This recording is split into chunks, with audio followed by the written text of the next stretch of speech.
For more than 50 years, the National Film Board of Canada has been recognized worldwide for its outstanding animation.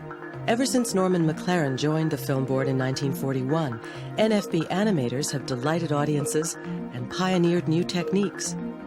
They all share a dedication to their art and a love of the creative process.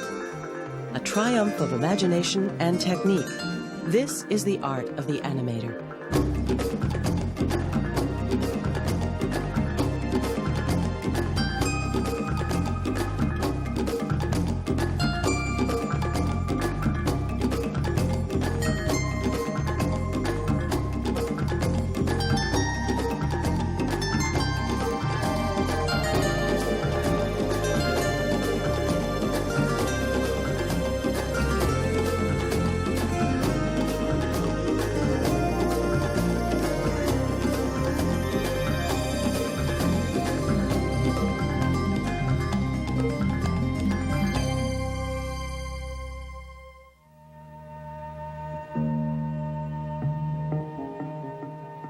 Creating motion out of still images.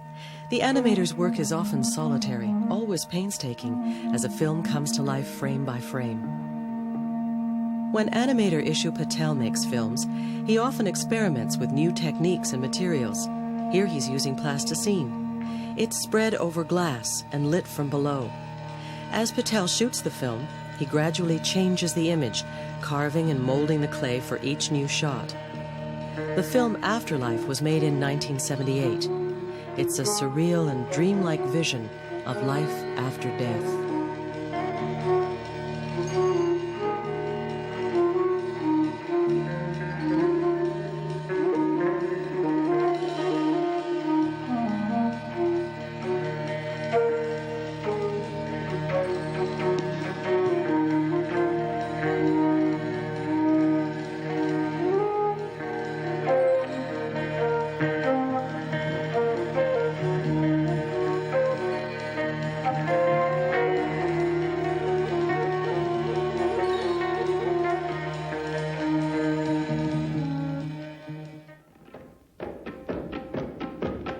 For the film Bead Game, Ishu Patel uses colored beads in the same way a painter might use oils or watercolors. He blends the beads to create new colors, shapes them to create new forms. It took 10 months to complete the 5 minutes of animation in Bead Game. For thousands of hours, Patel manipulated the beads, making small but essential changes in the image.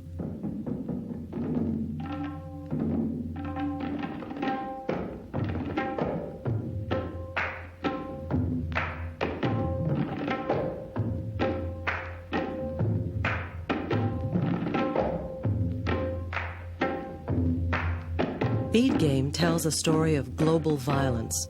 In Patel's vision, living creatures dominate each other as they evolve, until human beings hold the ultimate power over life.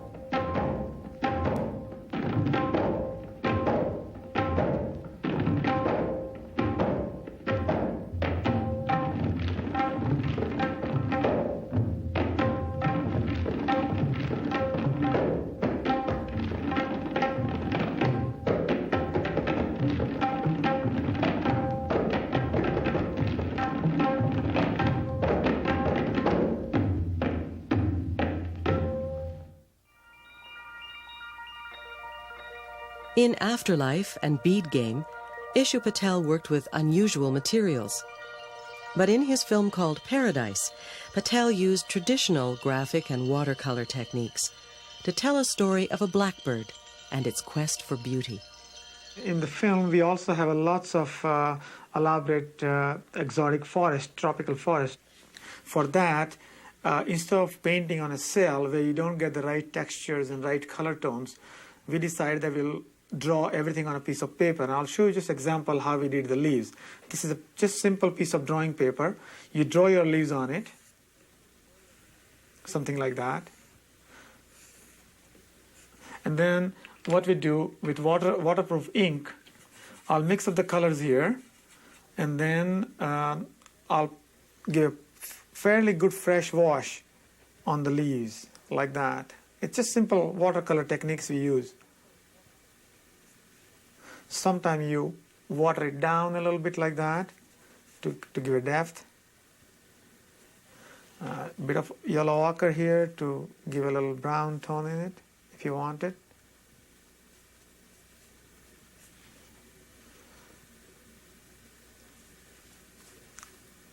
So this is generally basic wash is done.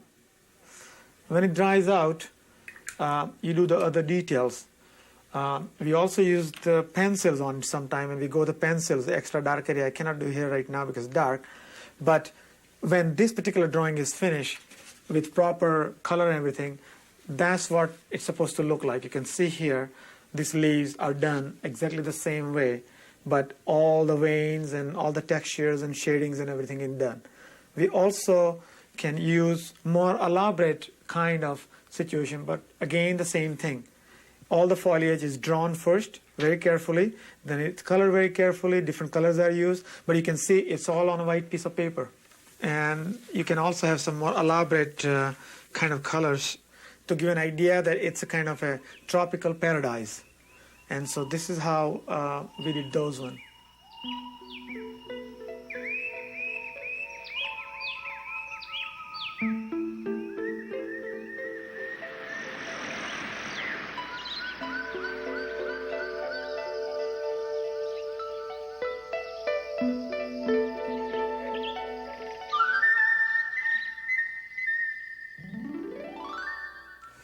Okay, in this particular film, we have elaborate palace sequence, and these are just the basic sketches we made in the beginning, the domes and arches and the structure of the palace. And I'll show you another piece of paper where we work on the detail of it. This one, for example, already worked out. This is where the lamps are there, the poles are there, and the king is sitting there, the bird is sitting up there. And this is how the interiors are designed. And the king and the bird, what they look is this one is another drawing here, which is where the bird of paradise, and on an exotic fountain, this divine bird is sitting there, and this is where he opens his wings and shows all the wonderful colors and metamorphosis in the film.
Those interior of the palace is then transferred on a piece of black cardboard, which you can see the little marking here.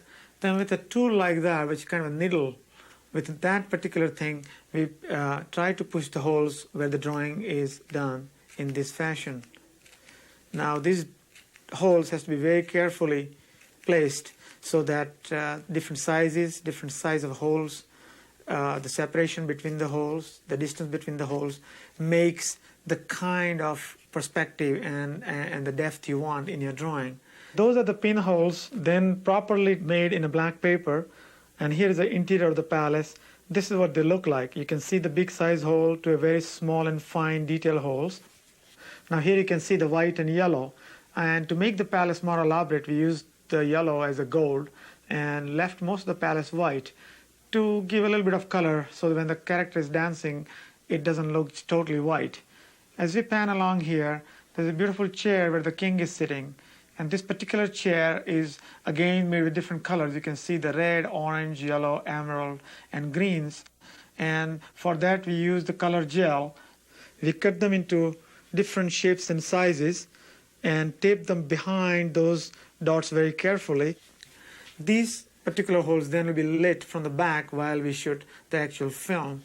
And on the camera we'll have a star filter, which will then take each hole and split into kind of a little rays. So overall effect will be very luminous, glamorous, crystal-looking palace.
Caroline Leaf began her work in animation when she was a student at Harvard in the late 60s. Her first films were made using ordinary sand from a nearby beach. Here, Caroline creates a series of images by adding and removing paint spread over a glass surface. Like sand, the paint creates a sense of ever-changing, shifting movement. Her film The Street was made in 1976. It's based on a short story by Mordecai Richler. A nurse came every day from the Royal Victorian Order. She arrived punctually at noon, and at 5 to 12, I joined the rest of the boys under the outside staircase to peek up her dress as she climbed to our second-story flat. Before your grandma kicks off, she's gonna roll her eyes and gurgle. That's what they call the death rattle. Ah, you know everything, Puds. I read it, you jerk, in Perry Mason. After she dies, her hair will go on growing for another 24 hours. Says who? Duddy Kravitz. Do you think Uncle Lou will come from New York for the funeral? I suppose so. Boy, that means another $5 for me. Even more for you. You shouldn't say things like that or her ghost will come back to haunt you.